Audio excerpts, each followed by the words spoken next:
हम डॉक्टर से हम शांति से हेल्प करने आए थे, हम नारे भी नहीं लगा रहे थे। उन्होंने बोला तुम्हें बुलाया किसने, डंडे मारे उन्होंने हमें। बंदूक से फायर किया गया और इसके शरीर में जो आपको दिख रहे हैं ये बंदूक के छर्रे हैं।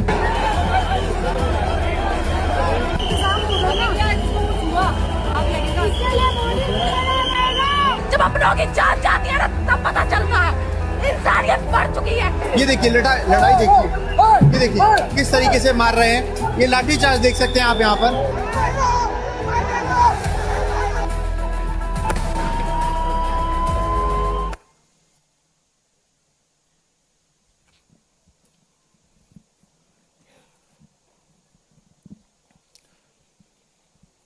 Question is, why is this happening to our students? What exactly have our students done? Thousands and thousands of students, what have they done to have security forces aiming weapons at them, to be beaten up, to be thrashed, to be humiliated? What have they done? What have they done wrong? They are protesting peacefully. They are asking for their demands. They are asking for what this country owes them. They are not doing a crime. They are simply asking that, listen, as students in this country, we deserve an education system that works. We deserve an education system that is fair, and we don't have it. Children have committed suicide. Our students go through unlimited stress. And then at the last minute, they are told that the paper has leaked. So there is a legitimate problem. And it is now a very deep problem in this country. So, the thing that is very clear to everybody is that our education system, which was known to be one of the best education systems in the world, is today a rigged system. I don't say this lightly. Thousands of students who are running around outside are not saying this lightly. What is the proof? It's a superficial proof because we don't actually know the exact number. But what we do know is that 152 paper leaks have taken place over the last decade. If you do the math,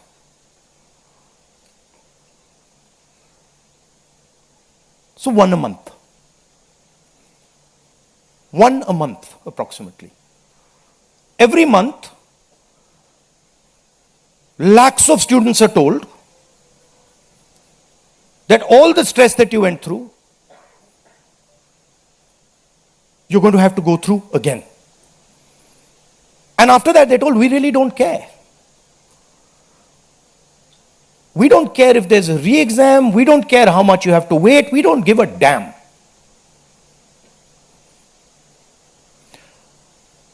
$7.5 crore students and their families are affected by this. These are middle class and poor families. They put their hard-earned money into this. And then they're literally spat on. And the best part of this is zero convictions. In the last 10 years, 152 leaks have taken place and zero convictions. Zero. So somebody is, or a group of people are destroying our education system, India's most valuable asset, destroying the lives of our students, and what does the government do? Zero convictions. So this is the first reason an absolutely legitimate reason why our youngsters are protesting. Thing doesn't stop here. It goes further. It's not just that the system is rigged. It's that the system is unaffordable. And this is a statistic that every youngster knows. But somehow, the government of India doesn't. One exam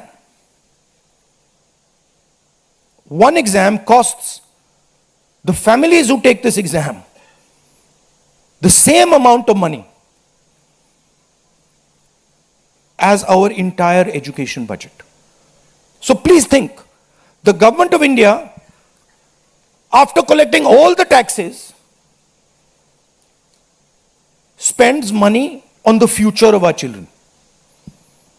That money goes into something called the education budget.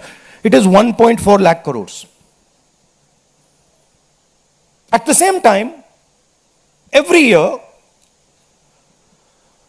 1.32 lakh crore, similar amount, is spent by the families who have taken the NEET exam. So please understand the scale of this thing. This is pure theft from these families. There's nothing else. And then after you steal from them, you tell them that there's a paper leak, the thing is rigged. So this is the second reason, and legitimate reason, why our youngsters are outside. But there's a more fundamental reason. And that reason is this: that even after you have an education, you become a doctor, you become a lawyer, you become, you learn something, you're suddenly told that the doors that should be open to you, what your country and your government owes you, a livelihood, a job, is closed. So, manufacturing is closed. Look around you, you'll see there are only Chinese products. Entrepreneurship is closed. Take a look at who gets the money from the banks. 2 or 3 large companies get all the money from the banks. So a young person who wants to be an entrepreneur cannot. Corporate job, AI is destroying it. The IT sector, public sector has been privatized. So what is the choice? The only choice they have is a sarkari job. So you give them one door, you close all the doors, then you rig that system and make it unbelievably expensive. And then you expect they won't be outside. Which world are you living in? So we are 100% in agreement with what every single student is feeling, what every single student is doing. And there must be some consequences to what has been done some days ago. It is not their fault. And so they have some demands. What are their demands? The first demand, completely legitimate demand, is that Mr. Dharmendra Pradhan, who has failed as an education minister, who is known to be corrupt, should be relieved of his duties. 100% legitimate demand, nothing wrong with it. He has shown India and the world that he is incapable of running this system. Exam leaks are happening one after the other. So this is a completely legitimate demand.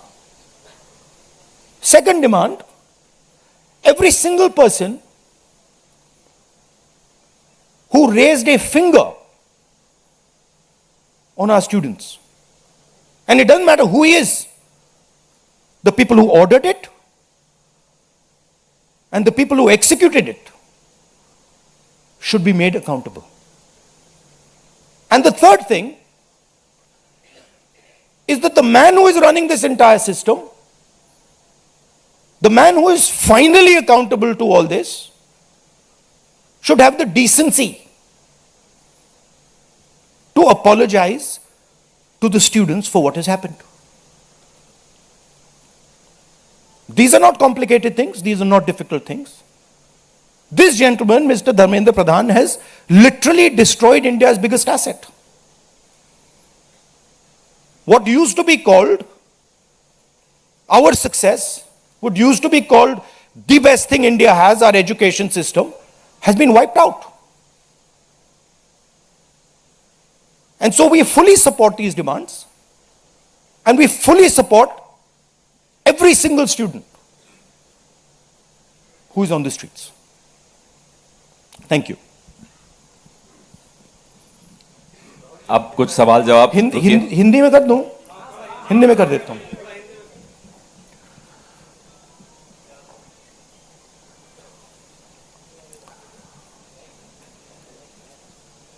कुछ दिनों से देश के students agitation कर रहे हैं, गुस्से में हैं, पीसफुल प्रोटेस्ट कर रहे हैं. इसके कारण है, पहला कारण, जो हमारा एजुकेशन सिस्टम है, जो पूरी दुनिया में मशहूर हुआ करता था as a great education system, वो अब रिग्ड एजुकेशन सिस्टम है. कितना रिग्ड है वो किसी को नहीं मालूम. सुपरफिशियली दिख रहा है कि 152 पेपर लीक हुए हैं पिछले 10 साल में. सच्चाई नहीं मालूम, क्योंकि ये 300 भी हो सकता है, क्योंकि बहुत सारी बार पेपर लीक हो गया, किसी को पता भी नहीं लगा होगा, वो भी हो सकता है. बट जो हमें मालूम है 152 152 पेपर लीक हुए हैं. स्टूडेंट तैयारी करते हैं, मेहनत करते हैं 8-8 10-10 घंटे 3-4-5 साल के लिए, और फिर लास्ट मिनट उन्हें बताया जाता है, देखिए जिनके पास पैसा है, 40 लाख रुपए जिनके पास हैं, 50 लाख रुपए जिनके पास हैं, वो पेपर खरीद सकते हैं. आपकी ईमानदारी का, आपकी मेहनत का कोई मतलब नहीं है. उनको 152 बार पिछले 10 साल में भी यह बताया गया है.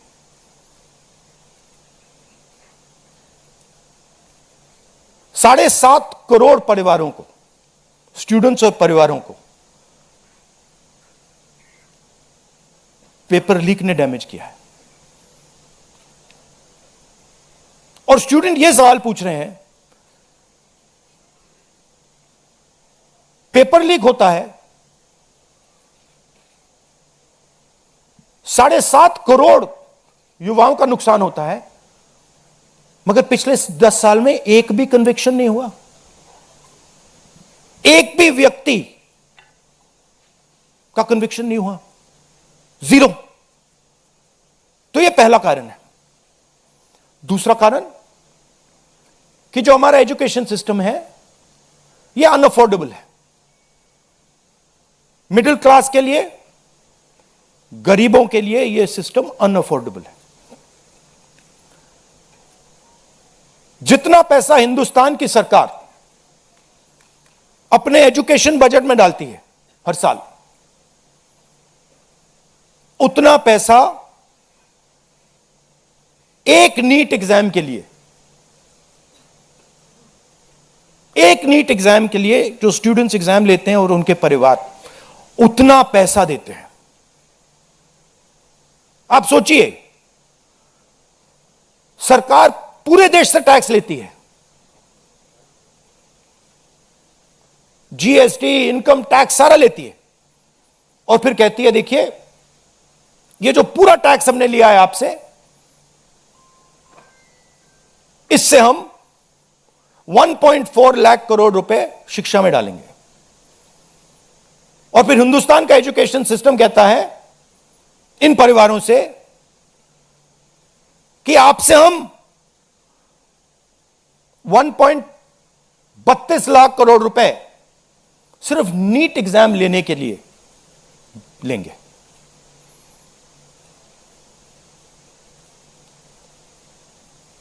This is an insult to every single student in this country. This is an insult to every single family in this country. और ये कौन लोग हैं? ये मिडिल क्लास गरीब लोग हैं। ये अमीर लोगों का प्रॉब्लम नहीं है।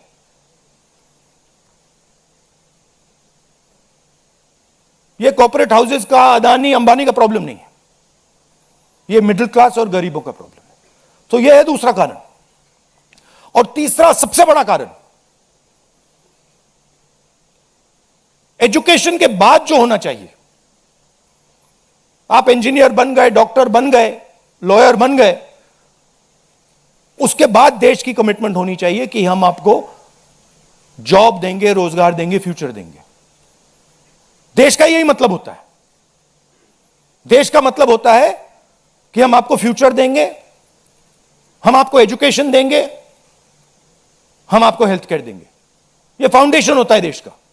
और यह देश कहता है कि नहीं, हम आपसे पैसा चोरी करेंगे, हम एजुकेशन सिस्टम को रिग करेंगे और फिर उसके बाद सारे के सारे दरवाजे हम बंद कर देंगे। एक ही दरवाजा आपके लिए खुला होगा, सरकारी नौकरी, वो भी रिग्ड है। उसमें भी जिसकी जान पहचान है वो घुसेगा, जिसके पास 40 लाख रुपए वो घुसेगा।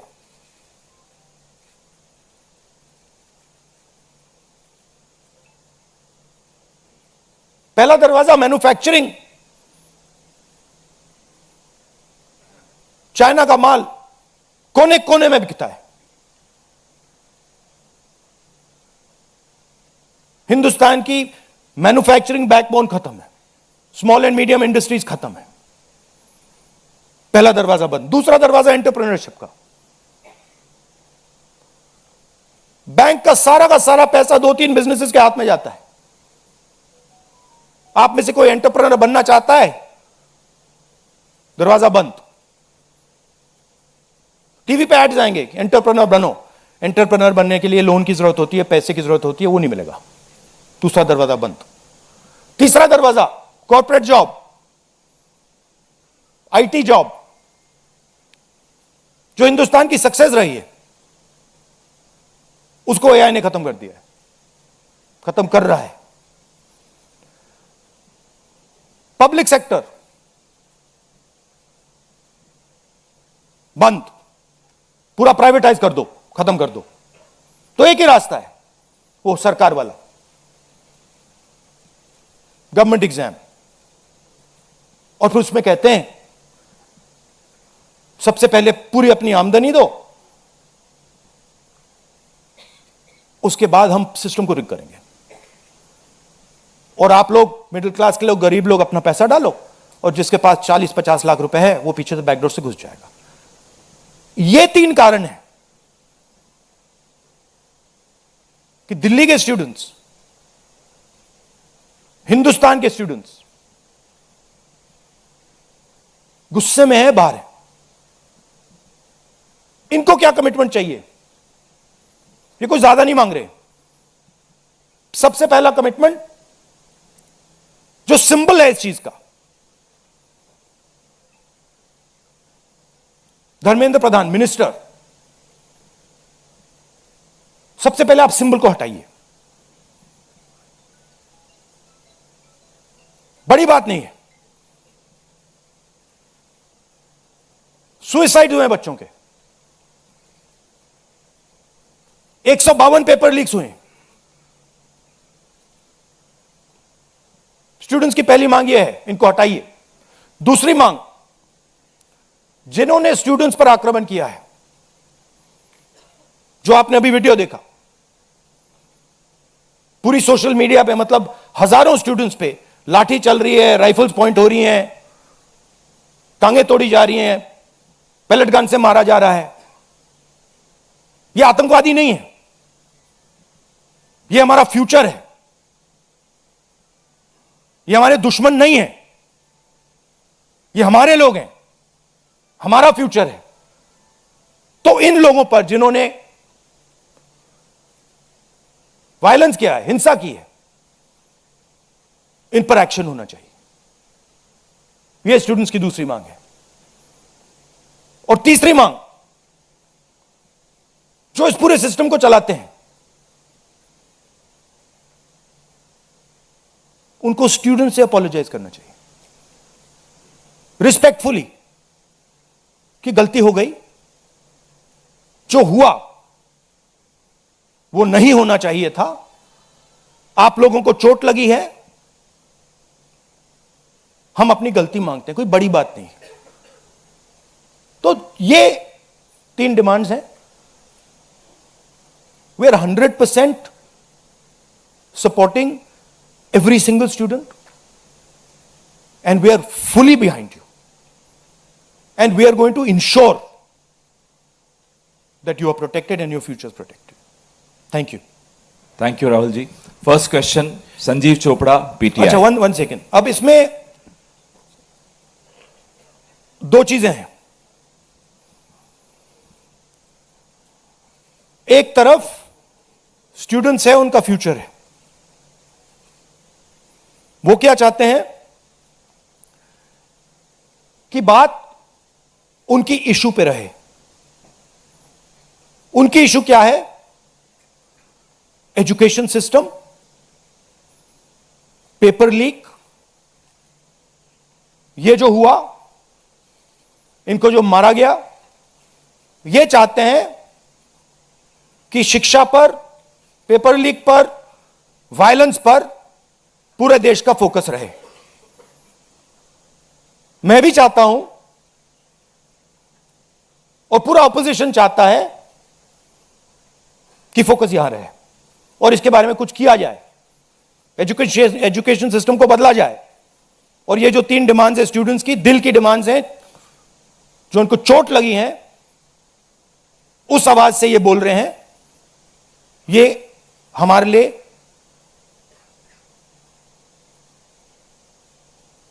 बहुत जरूरी चीज है।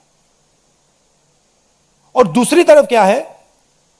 डिस्ट्रैक्शन, कि ध्यान इधर उधर करो, कभी ध्यान उधर ले जाओ, कभी इधर ले जाओ, कभी आगे ले जाओ। 2 फोर्सेस हैं, एक फोर्स डिस्ट्रैक्ट कर रही है और दूसरी फोर्स फोकस करने की कोशिश कर रही है। Thank you. जीव चोपड़ा जी, माइक दो भाई। Rahul ji, we've all seen what has happened with the students on Monday. We've also seen what has happened yesterday with the protesting MPs right outside the Prime Minister's residence. You know, the manner in which the leader of opposition was roughed up, manhandled and beaten up and removed from the protest site. What would you say on that? But the government has accused you of crossing the line and not behaving in a manner befitting the leader of opposition. This What to would me, you say? this how I was treated is an irrelevant issue to me. I don't care. Treat me 5 times worse, I don't care. The focus has to be on this. The focus has to be on what was done to the students. The focus has to be on the education system, on paper leaks, and on the costs that these children have been forced to pay. So, do whatever you want to me. 5 times, 10 times worse, I don't care. In fact, I like it because I learn from it. And the government's allegation on you? I don't care about government's allegations. Government's allegations have no consequence to me. Siddharth, ANI। Rahul ji, मेरा सवाल आपसे ये है कि क्या धर्मेंद्र प्रधान के इस्तीफे से कोई सॉल्यूशन आपको लगता है विपक्ष को कि उससे ही निकल जाएगा? क्या होना चाहिए? दूसरी बात ये कि इतने कई सालों में, पिछले 30-40 सालों से ज़्यादा की जो डेमोक्रेटिक सेटअप है हमारे देश का, हमने नहीं देखा कि विपक्ष के नेता प्रधानमंत्री के घर का घेराव करने पहुंचे, उनके घर के बाहर पहुंचे हों। क्या वजह रही कि आप लोगों को वहां जाना पड़ा? और अब सरकार में से भी आप मांग कर रहे हैं कि डिस्कशन हो, और सरकार की तरफ से किरण रिजिजू आ जाए, उन्होंने कहा कि हम डिस्कशन के लिए तैयार हैं, लेकिन किस नियम के तहत करेंगे वो सरकार को तय करने दिया जाए। तो अगर सरकार किसी नियम के तहत आप लोगों से बात करती है, आपने बहुत लंबा बोला भैया, आपके क्वेश्चंस क्या है? मेरा सवाल आपसे यही है हाँ। कि क्या वजह रही कि आप लोगों को प्रधानमंत्री के घर तक पहुंचना पड़ा, और क्या धर्मेंद्र प्रधान के इस्तीफे से सॉल्यूशन? इसके दो कारण हैं। हमें लगा कि अगर हिंदुस्तान के स्टूडेंट्स सड़क पे हैं तो ऑपोजिशन को भी सड़क पे होना चाहिए, पहली बात। दूसरी बात, हमारी नेचुरल स्पेस पार्लियामेंट है, और प्राइम मिनिस्टर हाउस जाने से पहले ऑपोजिशन स्पीकर के पास गए, उनके कमरे में गए, रिस्पेक्टफुली गए, और हमने स्पीकर से कहा देखिए यह बहुत बड़ा मुद्दा है, आप हमें बोलने दीजिए, इसके बारे में डिस्कशन करने दीजिए। स्पीकर ने कहा कि देखिए मैं सरकार से पूछूंगा, meaning it is not speakers decision, it is सरकार डिसीजन। ठीक है, पूछिए। पूछने के बाद कोई डिस्कशन नहीं, पूरे इशू को इग्नोर कर दिया। ठीक है, Dharmendra Pradhan, just put that other slide, Dharmendra Pradhan एक सिंबल है। धर्मेंद्र प्रधान is a symbol, and the students have pain about how they have been treated. That symbol has to be removed. Out of respect to the students, that symbol has to be removed, number one. Number two, that symbol has to be removed because he is a completely incompetent, probably collusive person in this drama. We know his background. We know how clean he is. We know the type of person he is. There's a history here. And to send a message to the country that we are listening to the students, we respect their sentiment, this man's got to go. And that is why we went to the Prime Minister House yesterday to support this demand, which is a demand that every single student is making. How the discussion is going to be held, who is going to hold it, it's not only the government's decision. Because two people need to talk. That's going to be decided by the opposition. At least our part of it. The government wants to distract from this. The government wants to rub this thing under the carpet. कि भाई ये हुआ ही नहीं.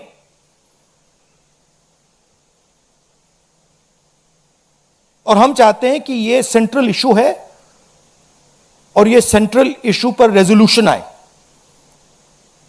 प्रधान जाए, Prime Minister apologizes.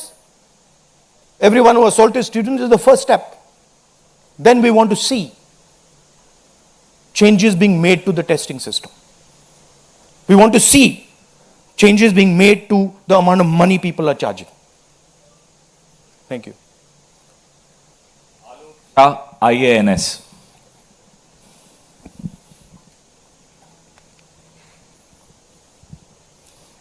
Sir मेरे दो सवाल हैं. पहला सवाल ये कि जितेंद्र सिंह जब आपसे मिलने आए थे, जब आप प्राइम मिनिस्टर के घर के आगे धरना दे रहे थे, तो उसके बाद उन्होंने कहा कि राहुल गांधी अपने बात पे अडिग नहीं है, बार बार वो चेंज कर रहे हैं, गोल पोस्ट चेंज कर रहे हैं.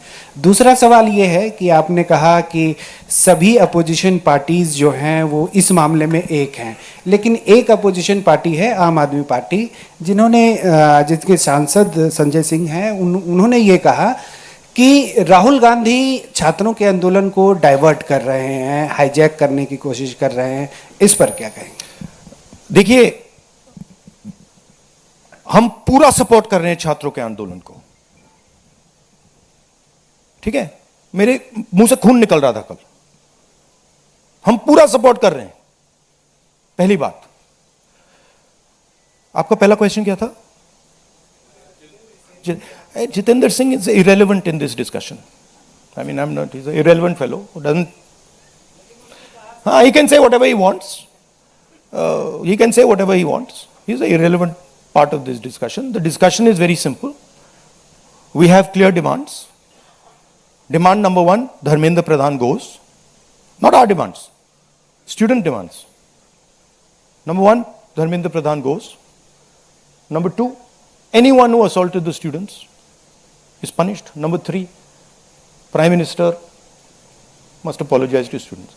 Mr. Jitendra Kumar wants to see whatever fantasy he wants to see, he's welcome to see it. I'm not really bothered about it. Archana PTI Hindi.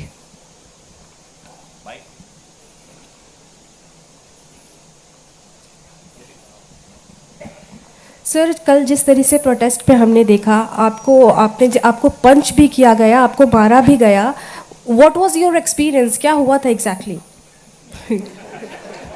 It was fine. I'm used to getting punched and all. It's not a problem. It was fine.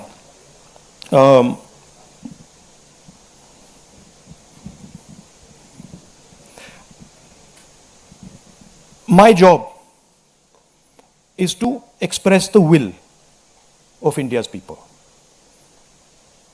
Whether it is the will of the students, whether it is the will of young people, whether it is the will of the farmers, this is the job that I'm supposed to do as leader of opposition. I'm supposed to become an expression of the voice of India's people. I'm supposed to bring attention to where pain is being felt. These are very small costs.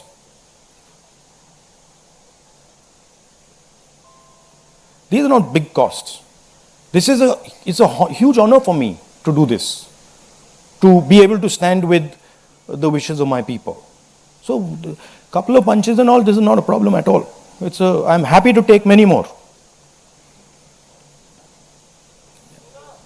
एक second मोहित दुबे।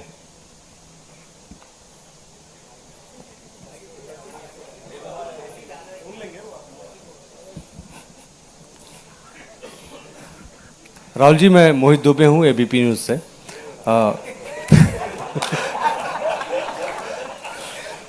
राहुल जी, अभी आपने कहा कि मुझे अपनी सुरक्षा की चिंता है नहीं, लेकिन आपकी सुरक्षा की चिंता मुझे लगता है कि क्योंकि नेता विपक्ष हैं, तमाम लोगों को है। जिस तरीके से कल आपके साथ सलूक किया गया, मुझे लगता है कि आज़ाद भारत के बाद किसी नेता प्रतिपक्ष के साथ ऐसा सलूक नहीं किया गया। आपको घसीटा गया, बस में डाला गया, छत्रसाल स्टेडियम लेके आप गए हैं। आगे की आपकी रणनीति क्या रहने वाली है? क्योंकि जिस तरीके से छात्रों के हक को लेकर आप लड़ रहे हैं, छात्रों की गूंज के तहत भी, पार्लियामेंट के अंदर भी, पार्लियामेंट के बाहर भी, आगे की अब रणनीति क्या रहने वाली है? सबसे पहले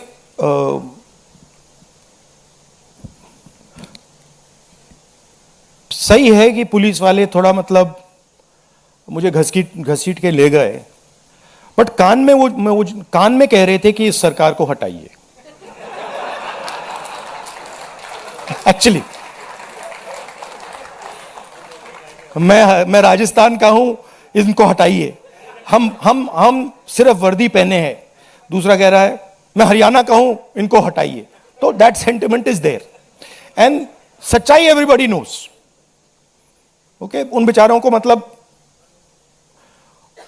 ऑर्डर एक्सेप्ट करना पड़ता है, तो वो कर रहे हैं। But even police is not happy about what has happened. Sensible police people feel that this is a crime that is been done to the future of our country. This is a crime that is being done to the people we love. They can see their children in this. तो पहली बात वो है। दूसरी बात, देखिए यहां तो बड़ा क्लियर है, this is the demand of the students, we fully support it.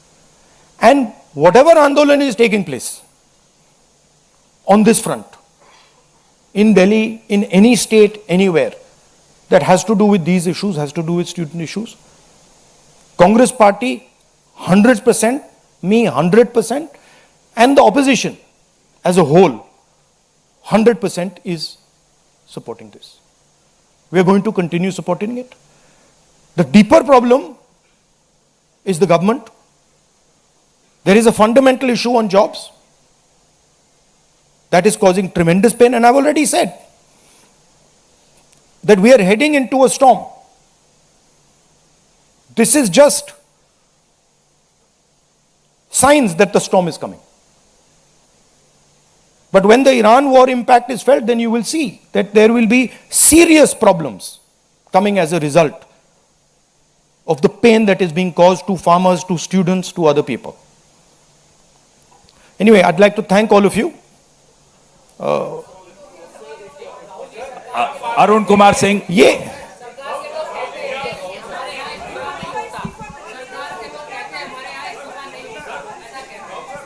Last question. एक मिनट सवाल पूछने दीजिए, 1 मिनट. मैं पूछूं? राहुल जी, एक छोटा सा सवाल है. पिछले 10-12 सालों में ये छोटा सवाल और बड़ा सवाल में क्या फर्क होता है? वो छोटा सा हो जाएगा ना. अच्छा. आपको दोहराना नहीं पड़ेगा. जितनी तेजी से आप वहां पहुंचे, पीछे पीछे मिनिस्टर भी पहुंच गए, बहुत तेजी से पहुंचे. आपको क्या लग रहा है, पहले तो कभी ऐसा हुआ नहीं था? What compelled him to reach out to you first? And second thing, ये जो तीनों डिमांड्स हैं, is it totally non negotiable? क्या इससे कम कुछ पर आप तैयार नहीं हैं और संसद नहीं चलेगी? नहीं, see, this is a decision for the meeting tomorrow morning. There's a meeting of opposition people. It is disrespectful for me to decide for them. What they will decide, we will agree with. But this is non-negotiable for sure. These 3 points, this is not our demand. This is the students' demand, which we are fully backing. This is not negotiable under any circumstances. Whether House will run tomorrow, that is up to the entire opposition, which will be a discussion. What compels government to reach out to you so immediately? Because in every government, there comes a time when psychologically they collapse. The leadership collapses. So that has happened. The government is actually in panic. This reaction that they have done with the students, this is a panic reaction. Right? What they were doing yesterday with us is a panic reaction. That's a different issue. We have to resolve this issue. Thank you very much.